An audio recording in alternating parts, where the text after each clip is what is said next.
Yeah, so I'm from a small town in Michigan, Flint, Michigan, to be exact, and it's a place where it's very blue collar, tough neighborhoods, and especially for me, growing up being a biracial kid in a black community, it was definitely challenging for me on many levels, but. Um, for me, I use basketball as kind of a safe haven.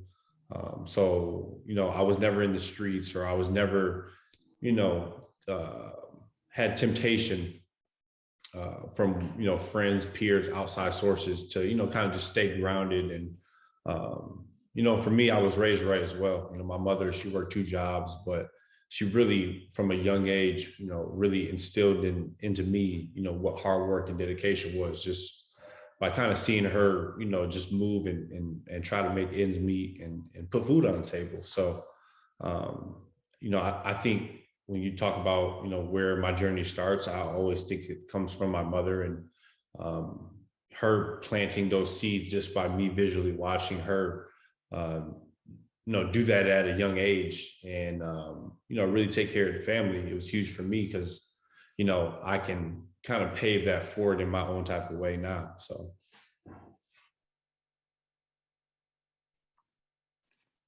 Awesome. And as a professional athlete, what are some of your lessons learned along the way? Did you have people that you looked up to? Did you have mentors along your journey? Yeah, it was interesting. For me growing up, I was so blessed because all of my friends, which are still my friends today, they all played basketball. So, you know, having a close circle of friends really allowed me to, really focus, but also like love what I do. And for me, that's very important. I love playing basketball, and when you have friends and you're in an environment where that's all together, it allows you to, you know, kind of high speed through whatever you're trying to accomplish. And, I had a lot of mentors, a lot of people I looked up to. I had coaches in high school, coaches in middle school that kind of, looked after me, and, always helped me out, helped my family out. So I never had to focus on um, certain negative things in my life. I could focus on basketball and truly trying to make it. So. Yeah, so it was actually sociology. Um, yeah, but same family. It's all the same. No, I think when I first went to college, I was just a basketball player, and after academics really was never really my thing. Growing up, in high school, my plan was, okay, just get to college, and you're here to play basketball. But I think as I got older and as I got more and more into my actual major, it allowed me to really think about certain things in life.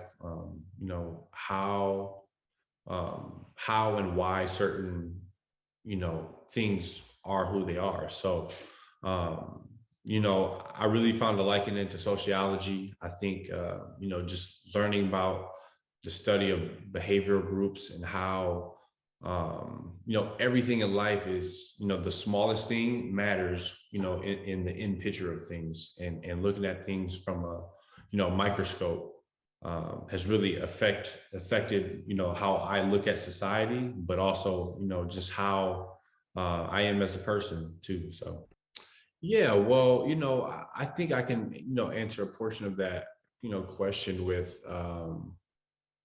you know a lot of people feel like you're obligated as an athlete to speak on certain things, just because you have a platform, right?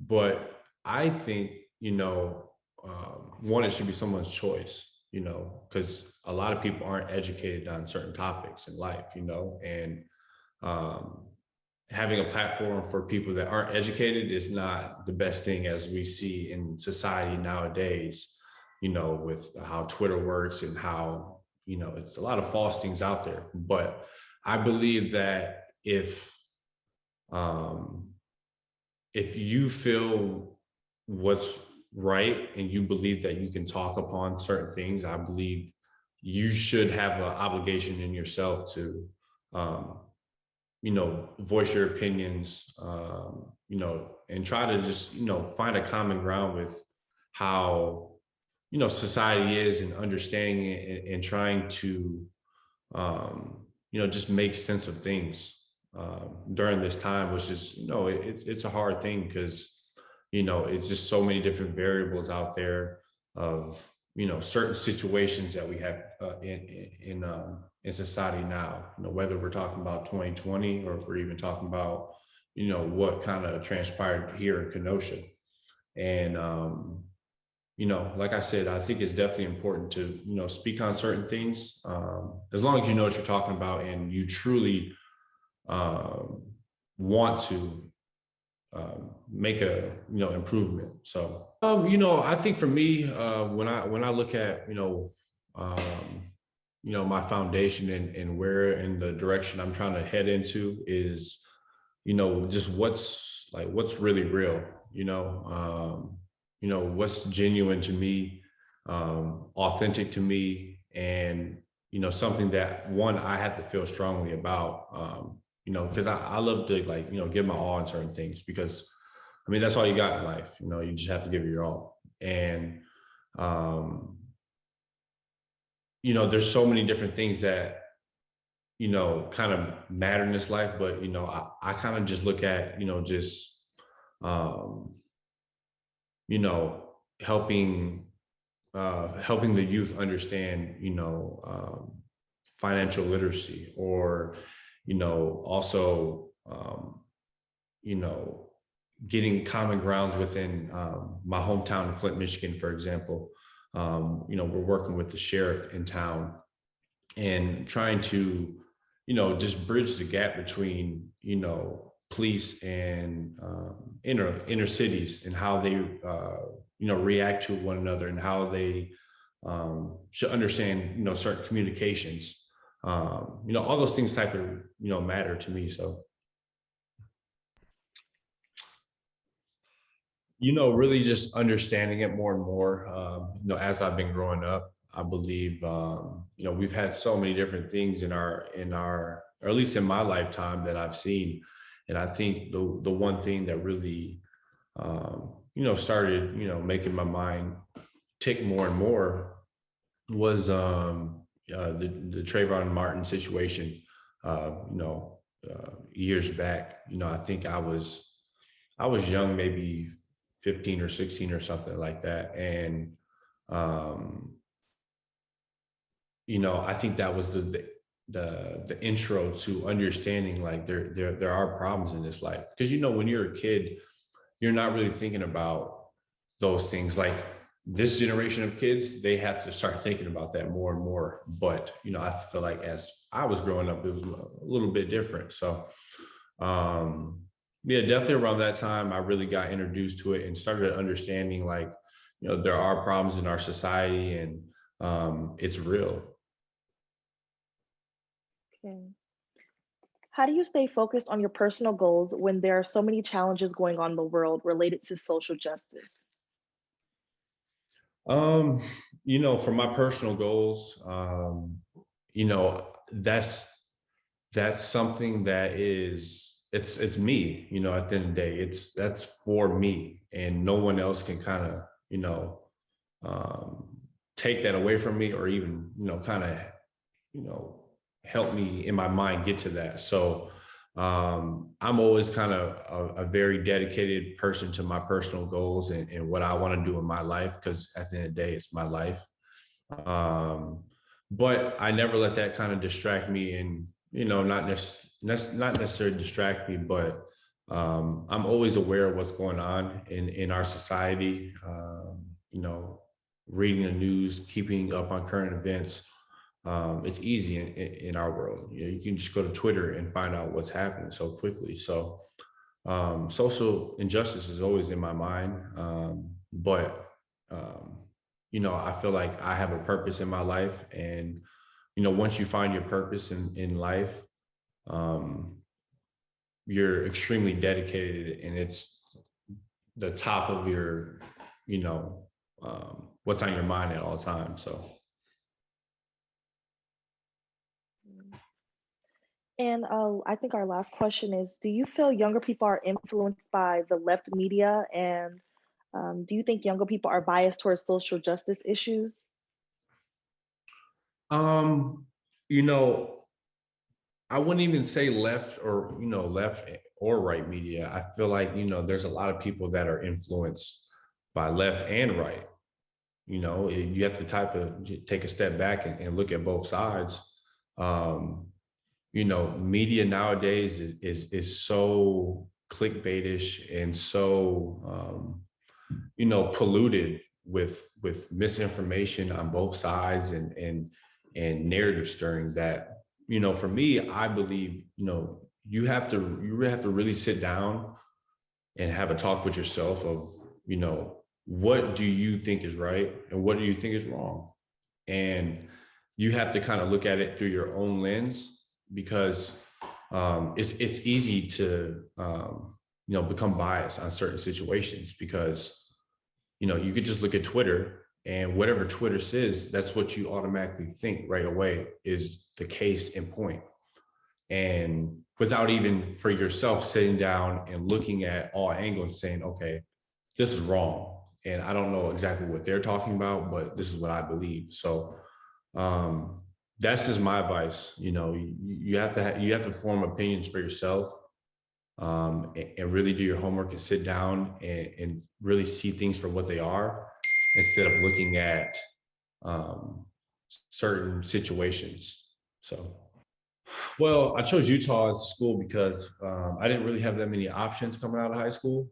And Utah was a school that their head coach was an NBA player, 10 years, NBA head coach, assistant coach for many years.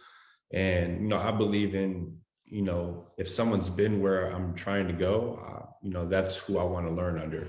And, he was that guy. And I fell in love with the state of Utah. Salt Lake City is a beautiful city, mountains, snow. The people out there are very, very polite, but it was also very different for me because growing up, um, in Flint, Michigan, which is primarily a Black community, and then going out to Utah, which is, maybe 2% African American as a state.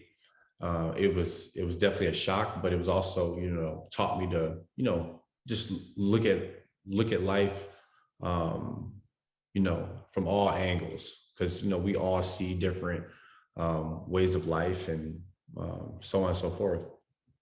Oh, I mean, that's extremely important. The primary example for, when we're talking about generational wealth, that comes with years and years of work. And when you're thinking about being a professional athlete, you may play, the average career is maybe 3 to 4 years, maybe 4 years. And making, 2 to $4 million during that span of time, that's not generational wealth. That can run out quick. And I think if you're lucky, we have such a short window, 10 to 15 years to make money. You have to figure out what you're going to do when you're 35, when you're 40, when you're 45, 50.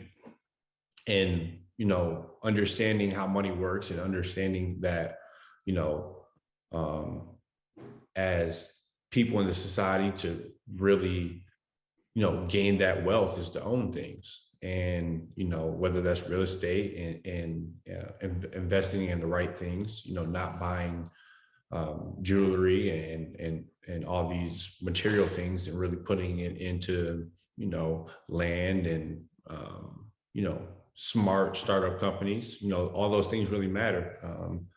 And as athletes, like I said, we have a short amount of time. And a lot of us, when you're talking about the sport of basketball or football, we come from impoverished areas. And, that's important for us to gain that wealth so we can put it back into our communities. So, well, I think, you talked about, depression what comes with that is anxiety. And I believe for me, you know, I haven't necessarily been a depressed person in my life. I believe that I have a good life, and I always kind of see things from a positive. But I can talk about, anxiety and how, and it all goes hand in hand. But I kind of just look at things as like kind of storms. And when you realize situations in your life, um, if you look at them as a storm, they come and go, and you have to kind of understand that, kind of understand, or like knowing that it's going to eventually go away, to stay as still as possible and in the moment, and be thankful for what you have and grateful, and um, just know and have faith that things will go away eventually. I think when I get in that type of mind frame, when I have certain anxieties, or when I'm thinking about things within my career, am I good enough? Am I, worthy enough to be in the situation I am? I understand that, um, things just always come and go, and you just have to ride it out.